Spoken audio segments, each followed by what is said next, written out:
Good morning, students. Students, yesterday we have discussed our second poem, that is Indian Weavers. Now, today we are going to discuss notes based on the same poem. Students, I know that it is very important to learn the poem, but at the same time, you should have some written material for study so that in exam you can score good marks. Now, I am sending here one PDF file, that is notes of the poem Indian Weavers. But at the same time, I am going to discuss those notes for you so that it will be easy for you to learn those notes.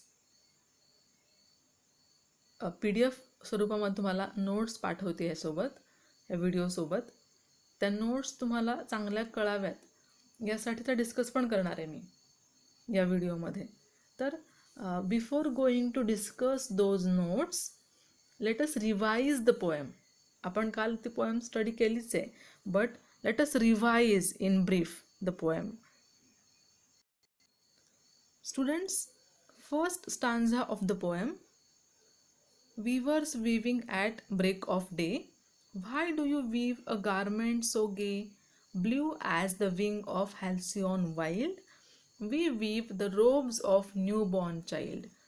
मुलींनो, पहिल्या स्टांझामध्ये कवयित्री मानवाची पहिली अवस्था, मानवी जीवनाची पहिली अवस्था ती म्हणजे जन्म, त्याबद्दल बोलत आहेत.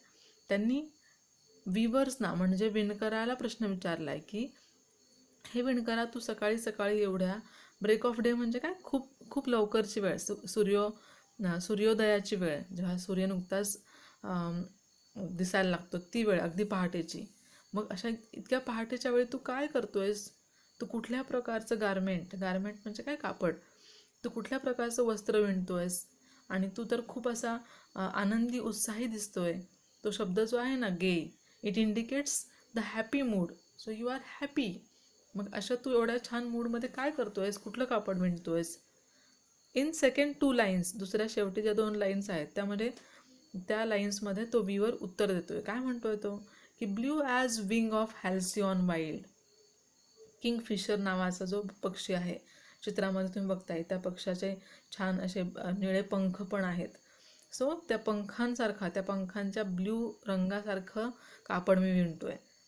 त्या किंगफिशर पक्षाच्या पंखासारखं ब्ल्यू रंगाचं कापड मी विणतोय. आणि मी कोणासाठी विणतोय? तर एका नवीन नुकत्याच जन्मलेल्या बाळासाठी विणतोय. किंवा जे कापड बाळाला गुंडाळण्यासाठी वापरतात त्याला रोब म्हणतात, तर ते रोबसाठीचं कापड मी विणतोय. मुलींनो, इथे पहिली stage of life, that is birth, म्हणजेच काय, हॅपीनेस, एक्साइटमेंट, ब्राईटनेस, ह्या सगळ्या गोष्टी इथे सिम्बॉलिक आहेत. दुसऱ्या स्टांजामध्ये आपण काल पाहिलं की weavers weaving at fall of night, why do you weave a garment so bright, like the plumes of peacock purple and green, we weave the marriage veils of a queen. इथे काय सांगितलं आहे? दुसरी अवस्था सांगितलेली आहे, मानवी जीवनाची दुसरी अवस्था, ती म्हणजेच तारुण्य, यंग एज, अडल्टहूड म्हणतो आपण त्याला. मग आता वेळ कुठली दिवसाचा? पहिल्या स्टांजामध्ये अगदी सकाळची पहाटेची वेळ होती. आत्ता ह्या दुसऱ्या स्टांजामध्ये कुठली वेळ आहे? तर फॉल ऑफ नाईट. म्हणजे कुठली वेळ? तर जेव्हा सूर्यास्त होतो, अंधार पडायला लागतो सगळीकडे, अजून पूर्ण रात्र नाही आहे पण तो जो अंधार पडायला लागतो, ती जी वेळ आहे त्याला म्हटले फॉल ऑफ नाईट. मग अशा सायंकाळच्या वेळेला तू कुठल्या प्रकारचं कापड विणतोय आणि एकदम असं ब्राईट रंगाचं? मग तो विणकर काय म्हणतोय? I am weaving a cloth like plumes of peacock. मोर पिसारा जो असतो की नाही, मोरपंख, मोराचे पीस, मोरपंख, त्याच्यावर जसा ग्रीन, पर्पल असं छान मोरपंखी रंग असतो, तशा मोरपंखी रंगाचं कापड मी विणतोय. And for whom I am weaving, मी कोणासाठी विणतोय? तर ते कापड मी marriage veils of a queen, एका लग्न समारंभामध्ये क्वीन जे कपडे छान असे परिधान करते, त्या कपड्यासाठी, त्या ड्रेससाठी लागणारं कापड मी विणतोय. आता ही सेकंड स्टेज ऑफ लाईफ आहे, म्हणजेच काय, अडल्टहूड, तारुण्य. आणि अगदी सिग्निफिकंट गोष्ट अशी की all of you know that it is a time of marriage and at the time of marriage everybody is very happy, सगळ्यांचा मूड छान असतो, उत्साही असतात सगळे. म्हणजेच इथे सेकंड स्टांझामध्ये कवयित्री त्या पर्टिक्युलर दुसऱ्या अवस्थेबद्दल बोलत आहेत की ज्यात मनुष्य खूप उत्साही आनंदी असतो, कार्यक्षम असतो. तुम्हाला माहिती आहे आपल्या तारुण्याच्या वयामध्ये आपण खूप कार्यक्षम असतो, आपण खूप काम करू शकतो because of our physical health as well as mental health. म्हणून दुसऱ्या स्टेजमध्ये त्यांनी तारुण्य किंवा आपण त्याला अडल्टहूड युथबद्दल बोललेले आहेत. आता तिसऱ्या स्टांझामध्ये weavers weaving solemn and still. What do you weave in the moonlight chill, white as a feather and white as a cloud? We weave dead man's funeral shroud. काय थोडक्यात इथे तिसरी स्टेज माणसाच्या आयुष्यातली, म्हणजेच कुठली वृद्धापकाळ किंवा मृत्यू, या स्टेजबद्दल कवयित्री इथे बोलतीये. आणि वेळ कुठली आता, तर ही आहे मूनलाईट चिल. म्हणजेच काय, जेव्हा खूप रात्र असते, मध्यरात्र, आकाशामध्ये चंद्र असतो, अंधकार पसरलेला असतो, थोडासा चंद्रप्रकाश असतो आणि त्याचबरोबर खूप अशी बोचणारी थंडी असते. मग त्याला त्या वेळेला म्हटले की मूनलाईट चिल. आता सोलम अँड स्टील म्हणजे काय, खूप शांत, एकदम सिरियस मूडमध्ये, एकदम गंभीर अशा मूडमध्ये तो विवर कापड विणतोय. मग कवयित्री विचारते की तू इतका गंभीर का आहेस आणि तू कोणासाठी हे कापड विणतोय इतक्या उशिरा. मग आता तो विवर रिस्पॉन्स करतोय किंवा उत्तर देतोय. तो काय म्हणतोय, I am weaving a cloth white as feather. Feather म्हणजे काय, पिसारा, पीस. तर पहिल्या चित्रामध्ये तुम्हाला दिसते एक पीस आहे पांढऱ्या रंगाचं. White as a cloud, cloud ढग, पांढरे ढग. मग मी जे कापड विणतोय ते कुठल्या रंगाचं आहे, it is off white colour. आणि ते कशासारखं आहे, तर फिदर आणि क्लाउडसारखं आहे. आता ह्या दोन्ही गोष्टी इथे फार इम्पॉर्टंट आहेत, फिदर आणि क्लाउड. कारण पीस जेव्हा पक्षाच्या पंखातून ते पीस गळून जातं, त्या पिसाचं कामच संपतं, कारण त्या पिसामुळे पक्षाला काहीच फायदा नसतो. तसंच पांढरे ढग, आकाशामध्ये जर काळे ढग असतील, ग्रे रंगाचे ढग असतील, तर आपल्याला अपेक्षा असते की आता पाऊस पडेल. पण पांढऱ्या ढगांकडून आपल्याला कुठलीच अपेक्षा नसते. म्हणजेच काय, both things are, it indicates the last stage of life. शेवटची ओळ बघा, we weave a dead man's funeral shroud. Funeral shroud म्हणजे काय, एखाद्या मृत माणसाच्या अंगावरती जे पांढरं कापड गुंडाळतात त्याला म्हणतात श्राऊड. मग ते कापड मी विणतोय, त्यासाठी लागणारं कापड मी विणतोय. म्हणजेच काय, because of that I am so serious, I am so sad. थोडक्यात इथे काय, तर third stage of life, that is old age and death. तर अशी ही संपूर्ण कविता खूप सिम्बॉलिक आहे. वापरलेले सगळे रंग, वापरलेल्या सगळ्या वेळा सांगितलेल्या, सगळ्या गोष्टी, म्हणजे तो पक्षी असेल किंगफिशर, किंवा फिदर असेल, क्लाउड असेल, ती क्वीन असेल, हे सगळ्या गोष्टी ज्या आहेत त्या काय आहेत, सगळ्या इमेजेस आहेत. म्हणजेच काय, इमेजेस म्हणजे काय, असा शब्द की जो उच्चारल्यावरती आपल्या डोळ्यांसमोर एखादी चित्र किंवा एखादी गोष्ट उभी राहते किंवा चटकन डोळ्यासमोर येते, त्याला म्हणायचं इमेज. मग अशा खूप साऱ्या इमेजेस कवीनं वापरलेल्या आहेत. तर अशी ही पोएम आहे. Now we will discuss the notes. त्या नोट्समध्ये काय आहे आणि त्याचा स्टडी कसा करायचा हे तुम्हाला मी आता सांगणार आहे. आता बघा इथे आपल्या नोट्सच्या सुरुवातीलाच समरी ऑफ द पोएम सांगितली आहे मी. आता मी हे सगळे समरी वाचणार नाही आहे, कारण आत्ताच आपण सगळी पोएम डिस्कस केली आहे. पहिल्या एका पॅरेग्राफमध्ये त्या पोएमची थीम काय आहे, सेंट्रल आयडिया सांगितलेली आहे, आणि नंतरचे 3 पॅरेग्राफ्स आहेत ते प्रत्येक स्टांझा जो आहे ना आपला, त्याबद्दल एक एक पॅरेग्राफ लिहिलेला आहे. थोडक्यात त्या पोएममध्ये काय आहे हे सांगितलेलं आहे इथे ह्या समरीमध्ये. आता आम्ही काय केलं आहे, तुम्हाला काही क्वेश्चन्स दिलेले आहेत. तुम्हाला जे सिम्पल क्वेश्चन्स आहेत, ट्रू फॉल्स असेल, मॅच द फॉलोइंग असेल, किंवा रिअरेंज द फॉलोइंग असेल, फिल इन द ब्लँक असेल, ते बऱ्यापैकी जमतं. पण जे मोठे क्वेश्चन्स आहेत त्याचे प्रश्न आणि उत्तर तुम्हाला जमत नाहीत. म्हणून आम्ही काय केलं, इथे काही क्वेश्चन्स सिम्बॉलिक, काही महत्त्वाचे क्वेश्चन्स आम्ही इथे डिस्कस केलेले आहेत. आता पहिला क्वेश्चन बघा, एक्सप्लेन. काय करायचं आहे, एक्सप्लेन करायचं आहे. काय एक्सप्लेन करायचं आहे, the poem Indian weavers presents the picture of human life from birth to death. ही जी कविता आहे इंडियन वीवर्स, ही कविता जन्मापासून मृत्यूपर्यंत सगळं माणसाचं लाईफ, आयुष्य ते सगळं चित्रित करते. ते सांगा कसं कसं कसं ते एक्सप्लेन करा. थोडक्यात काय इथे त्या तिन्ही स्टांजामध्ये आपल्या ज्या 3 स्टेजेस आलेले आहेत, बर्थ, यूथ, यंग एज आणि ओल्ड एज, ह्या 3 स्टेजेसबद्दल त्या 3 स्टांजाजमध्ये कसं कसं आलेलं आहे ते थोडक्यात सांगायला सांगितलेलं आहे आपल्याला इथे. त्यानंतर दुसरा क्वेश्चन बघा, explain the central idea or theme of the poem. आता हे 2 शब्द आहेत ना, सेंट्रल आयडिया आणि थीम, हे प्रत्येक कवितेला तुम्ही एकदा समरी व्यवस्थित पाठ केलीत किंवा समजावून घेतली की हे क्वेश्चन्स तुम्हाला सोडवता येणार आहे. आता आपली ही जी पोएम आहे इंडियन वीवर, त्याची थीम काय आहे? Viewing is the central activity of the poem. पूर्ण बघा तुम्ही कवितेमध्ये विणकाम करणे, विणकाम जे विणकरात चालू आहे ते खूप चालू तिन्ही स्टांजामध्ये आहे. म्हणजेच काय, सेंट्रल ॲक्टिव्हिटी कोणती आहे आपल्या पोएममध्ये? तर विविंग, ते विणकाम करणं.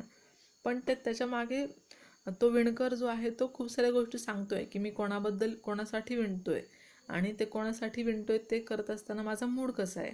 आणि त्याचबरोबर कवयित्री त्याला विचारते आहे की त्या पर्टिक्युलर वेळेलाच तो ते का विणतोय. तर ह्या सगळ्या गोष्टी एकमेकांशी रिलेटेड आहेत आणि त्या सिम्बॉलिक आहेत. आणि अशी ही एकंदरीत ह्या कवितेची सेंट्रल आयडिया किंवा थीम आहे. आता explain the significance of various colours used in the poem. मी जे म्हटलं प्रत्येक स्टांजामध्ये काही कलर्स वापरलेत. पहिल्या स्टांजामध्ये ब्ल्यू, दुसऱ्यामध्ये पर्पल अँड ग्रीन, तिसऱ्यामध्ये व्हाईट. मग ते कलर्सचं काय महत्त्व आहे? सिग्निफिकन्स म्हणजे काय, काय महत्त्व आहे त्या कलर्सचं, ते का वापरलेत, त्या त्या त्या त्या स्टांजामध्ये तेच रंग का वापरलेत, हे एक्सप्लेन करा. आता इथे हे थोडं मी तुम्हाला एक्सप्लेन करून दाखवते. The poetess has used colours to symbolise the status of various stages of human life. मानवाच्या वेगळ्या वेगळ्या अवस्था सांगितलेल्या आहेत आणि त्या 3 अवस्था सांगण्यासाठी ते रंग वापरलेले आहेत. The blue colour is associated with child's robe, that is colour of optimism and hope for future ahead. Optimism म्हणजे काय, सकारात्मक दृष्टिकोन. होप म्हणजे काय, आशा.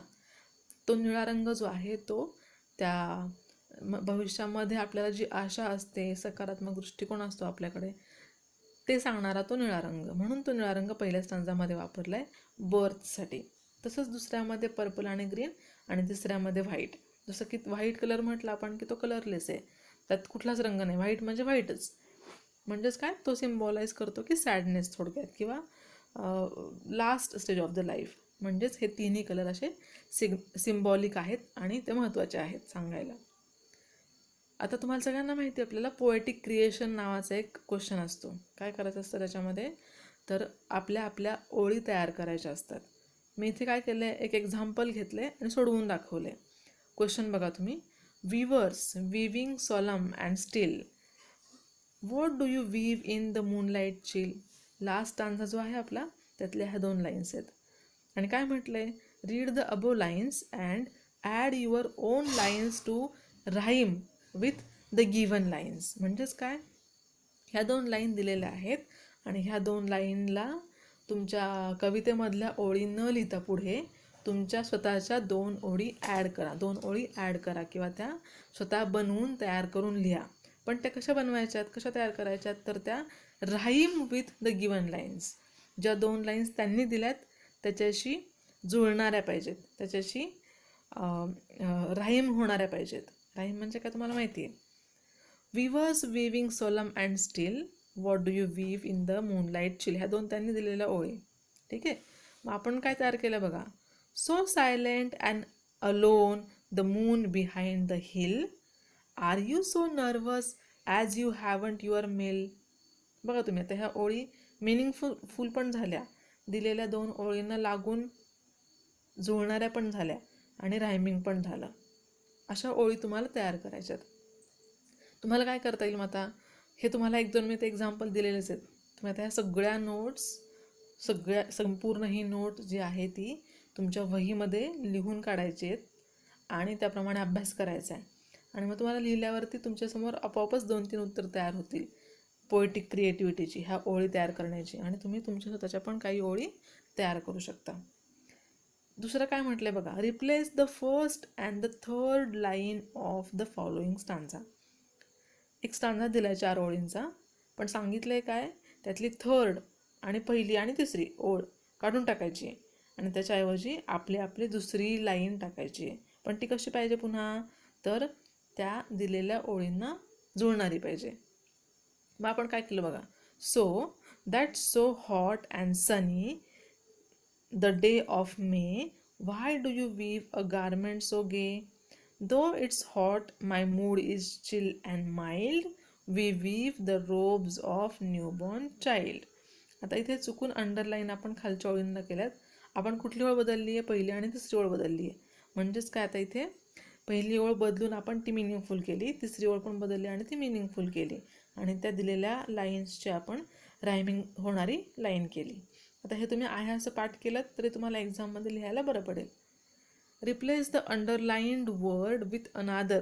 आता असा पण एक क्वेश्चन असतो, काय करतात ते, कवितेच्या 4 ओळी देतात आपल्या कवितेमधल्या आणि ठराविक शब्दांना अंडरलाईन करतात आणि म्हणतात की ते काढून त्याच्याऐवजी दुसरे शब्द घाला, पण ते कसे पाहिजेत पुन्हा, दे शुड बी मीनिंगफुल. आता इथे बघा, weavers viewing at fall of night, तो शब्द एक काढायचा आहे, आणि खाली प्लम्स ऑफ पिकॉक, तो शब्द एक काढायचा आहे. आता तो काढून आपण काय टाकलं, सो ब्राईट लाईट. आता इथे तो शब्द काढून दुसरा टाकला आपण, पण पुन्हा ती लाईन मिनिंगफुल झाली आहे.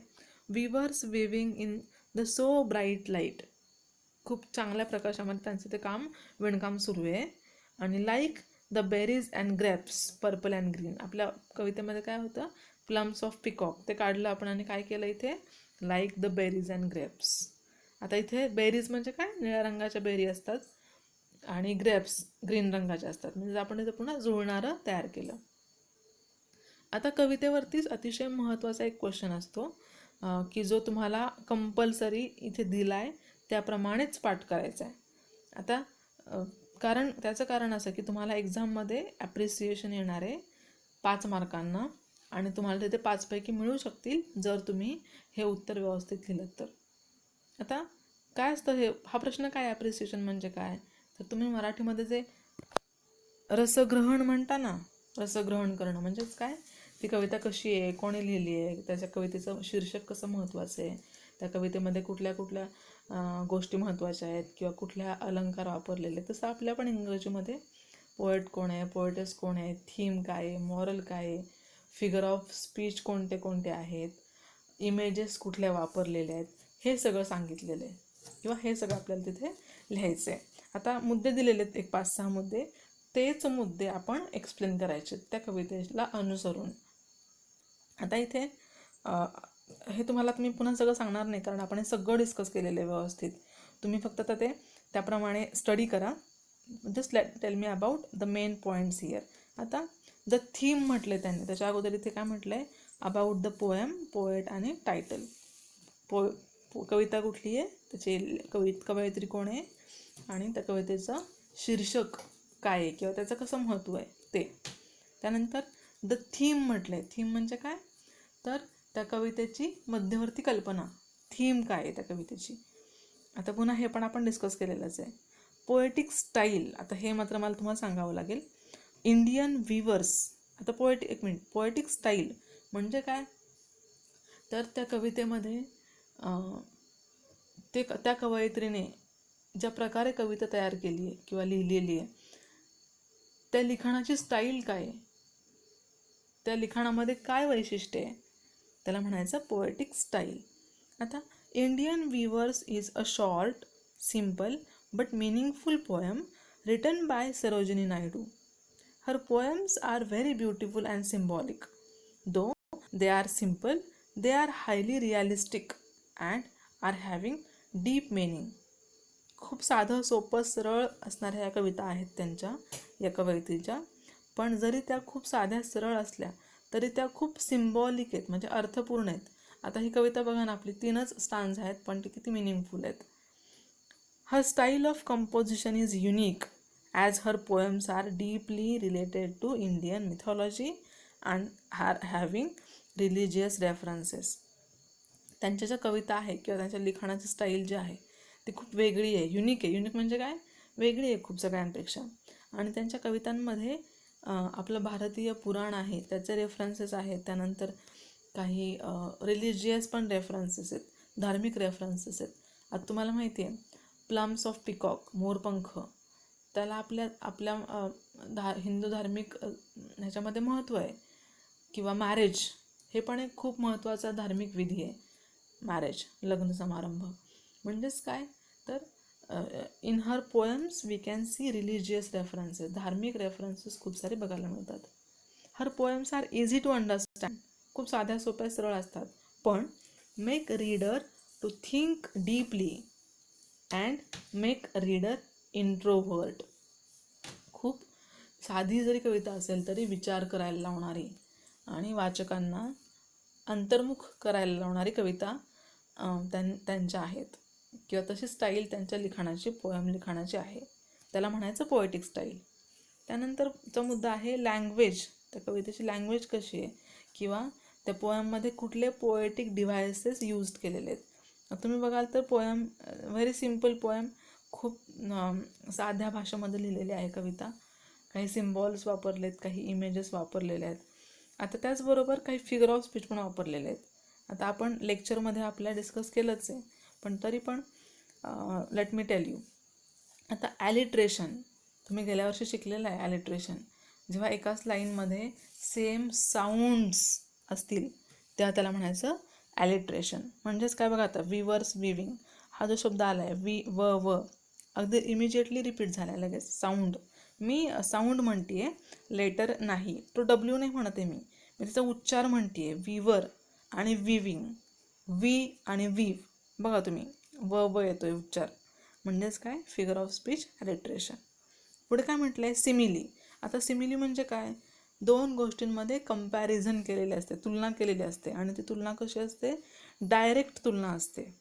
आता बघा इथे like the plumes of peacock, तो जो ग्रीन आणि पर्पल कलर आहे तो कम्पेअर केला आहे कशाशी, तर त्या मोर पिसाऱ्याशी तो रंग कम्पेअर केलेला आहे. खाली व्हाईट ॲज फिदर, तो व्हाईट रंग जो आहे तो पण कम्पेअर केला आहे कोणाशी, तर त्या पंखाशी, व्हाईट पंखाशी आणि व्हाईट क्लाउड्सशी. म्हणजेच काय, इथं कंपॅरिझन आहे. पण तुम्ही बघाल तर ती कंपॅरिझन करायला शब्द कुठले वापरलेत, लाईक आणि ॲज. तुम्हाला हे एक्झाम्पल पण लक्षात ठेवावं लागेल. मेटॅफोर, पुढचं फिगर ऑफ स्पीच काय, मेटॅफोर. म्हणजेच काय की तुलना केलेली इथे पण आता ही तुलना कशी आहे, डायरेक्ट नाही आहे. इथे शब्द लाईक, सो, ॲज हे शब्द वापरून तुलना केलेली नाही आहे. ही तुलना अप्रत्यक्ष आहे. तुम्हाला हे लक्षात ठेवावं लागेल की ब्रेक ऑफ डे हे पण एक मेटॅफोर आहे. ब्रेक ऑफ डे म्हणजे ती वेळ ना, सकाळी लवकर पहाटेची वेळ. पण ती वेळ फक्त वेळ म्हणून सांगितली आहे का, तर नाही. ती वेळ काय सिम्बॉलाइज करते, तर बर्थ. जसं माणसाच्या जीवनाची सुरुवात बर्थने होते, तशी दिवसाची सुरुवात त्या ब्रेक ऑफ डेनं होते. म्हणजेच दोन्हीकडे पण नवीन जन्म, नवीन सुरुवात, म्हणून ते मेटॅफोर आहे. तसेच पुढचे एक्झाम्पल्स पण. आता तुम्हाला अजून काय लिहायचं आहे, तर स्पेशल फीचर्स. त्या कवितेमध्ये काय अजून स्पेशल गोष्टी आहेत, तर त्या कवितेमध्ये इमॅजरी आहे इन द पोएम. मी म्हटलं मगाशी तुम्हाला पोएममध्ये की इमेजेस आहेत. ह्या पोएममध्ये खूप सारे इमेजेस आहेत. आता तुम्हाला हे लक्षातच ठेवावं लागेल की ह्या पोएममध्ये कुठल्या कुठल्या इमेजेस आहेत. इमेज म्हणजे काय, थोडक्यात की जो शब्द उच्चारला आपण की आपल्या डोळ्यासमोर ते चित्र उभं राहतं, ते चित्र तयार होतं, चटकन ती गोष्ट आपल्या डोळ्यासमोर येते, त्याला म्हणायचं इमेजरी. मग अशा कुठल्या गोष्टी आहेत, तर ब्रेक ऑफ डे म्हटलं की डोळ्यासमोर तो लगेच सकाळी सकाळीची वेळ आहे, छान तांबडा झालेलं आहे आकाश आणि सूर्य उगवतोय. हॅल्सिऑन म्हटलं की तो पक्षी डोळ्यासमोर येतो आपल्या. तर ह्या सगळ्या गोष्टी आहेत, त्याला म्हणायचं इमेजरी. सिम्बॉल. आता सिम्बॉल, काही गोष्टी सिम्बॉलिक आहेत. सिम्बॉल म्हणजे काय, प्रतिकात्मक. जसं आपला कबूतर, पांढरा रंग किंवा कबूतर जे आहे ते सिम्बॉल ऑफ पीस, शांततेचं ते प्रतीक आहे. तसेच काही सिम्बॉल्स आहेत. आता इथे काय सिम्बॉल्स आलेत, तर ते 3 रंग जे आहेत आपल्या कवितेमधले, तर ते 3 रंग इथं सिम्बॉल म्हणून आलेले आहेत. तर तुम्ही हे असं लक्षात ठेवा आता की blue colour, it is symbol of happiness and freshness. Purple and green colour symbol of wealth, brightness and progress. संपत्ती म्हणा किंवा प्रगती म्हणा, त्याचा सिम्बॉल आहे. कारण आपण तेव्हा तरुण असतो, खूप एनर्जी असते, काम करण्याची ताकद असते. आणि व्हाईट सगळ्यात शेवटी रंग, तो कशाचा सिम्बॉल आहे, तर तो सिम्बॉल आहे कलरलेसनेस, कुठलाही कलर नाही, व्हाईट. आणि सॅड मूड, त्याचा सिम्बॉल आहे तो. तर ह्या गोष्टी काही सिम्बॉलिक आहेत. त्यानंतरचा मुद्दा येतो message, values, moral in the poem. आता प्रत्येक पोएमला काही ना काही मेसेज असतो. Every poem has its own message. इथे काय मेसेज मिळतो आपल्याला? The weavers work continuously from morning to night and their attitude affects the kind of work they produce. The poet has linked the stages of man's life with the garments the weavers weave at different types of day. थोडक्यात काय इथे की एक तुलना केलेली आहे किंवा एक सिम्बॉलिक कनेक्शन जोडलेले आहे की कुठल्या वेळेला विणतोय, काय विणतोय आणि कोणासाठी विणतोय आणि त्याचा संबंध काय आहे त्या माणसाच्या आयुष्यातल्या स्टेजशी. त्यानंतर युअर ओपिनियन, तुमचं मत काय झालं मग एकंदरीत ही कविता वाचल्यावरती. आता हे मात्र आपल्याला लिहावं लागणार आहे. इथं मी माझं मत लिहिलेलं आहे, तुम्ही हे आहे असं वापरू शकता किंवा तुमचं काही वेगळं मत असेल तर ते तुम्ही मांडू शकता. According to me, in our life we have to go through different stages which are obvious. In the course of life, we have many pleasant moments as well as many problems. So, we should welcome each and every moment with courage.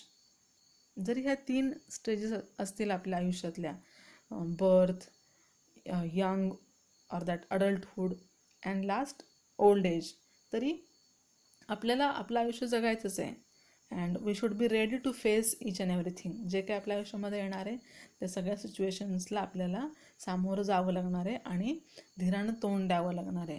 आणि त्याच वेळेला आपण happy पण असलं पाहिजे. आपल्याला एवढा छान मनुष्य जन्म मिळाला आहे and we are living that with many things, many pleasant moments. आणि म्हणून आपण नेहमी आनंदी राहिलं पाहिजे आणि त्याचबरोबर सकारात्मक दृष्टिकोन पण आपण बाळगला पाहिजे. स्टुडंट्स, इथे आपण ह्या सगळ्या नोट्स आता डिस्कस केल्या. तुम्ही आता तुमच्या वहीमध्ये ह्या नोट्स लिहून काढायच्यात. तुम्ही लिहिताना तुमच्या स्क्रीनच्या खालच्या बाजूला रोटेशन लॉक असतं, ते अनलॉक करायचं. म्हणजे मग तुम्ही मोबाईल फिरवाल त्याप्रमाणे तुमची स्क्रीन फिरते. आता तुम्ही जेव्हा असं रोटेट कराल तुमचा कॅमेरा किंवा तुमची स्क्रीन, तेव्हा तुम्हाला आडव्या स्वरूपामध्ये आपल्या नोट्स दिसतील. आणि जेव्हा तुम्ही बोटाने असे खालीवर कराल तेव्हा तुम्हाला पुस्तक आपण जसं वाचतो तसं आपण नोट्स वाचतोय असं दिसेल. थोडे झूम कराल तर तुम्हाला लिहायला पण बरं पडेल. तर ह्या नोट्स तुम्ही लिहून काढल्यात तर तुम्हाला ते ॲप्रिसिएशन आहे, ते आहे असं पाठ केलं तर तुम्हाला एक्झाममध्ये 5 पैकी 5 मिळायला काहीच हरकत नाही. तसंच पहिल्या पोयमचं पण आहे. पहिल्या पोयममध्ये पण हेच सगळे मुद्दे आहेत, फक्त ते सगळे मुद्दे आपण तिथल्या पहिल्या पोयमला अनुसरून लिहिलेले आहेत. तर तुम्ही त्या नोट्स पण पुन्हा एकदा वाचा. आणि मी शेवटी हे पण सांगेल की तुम्हाला कोणाला कसलीही अडचण असेल, काहीही प्रॉब्लेम असेल, शंका असतील तर you can call me any time or you can send me message on WhatsApp. तुमच्याकडे माझा नंबर पण आहे आता, त्याच्यामुळे तुम्ही कॉल करून विचारलं, काही शंका असतील किंवा व्हॉट्सॲपला काही मेसेज टाकले, no problem. I will try to solve your doubts. Thank you very much.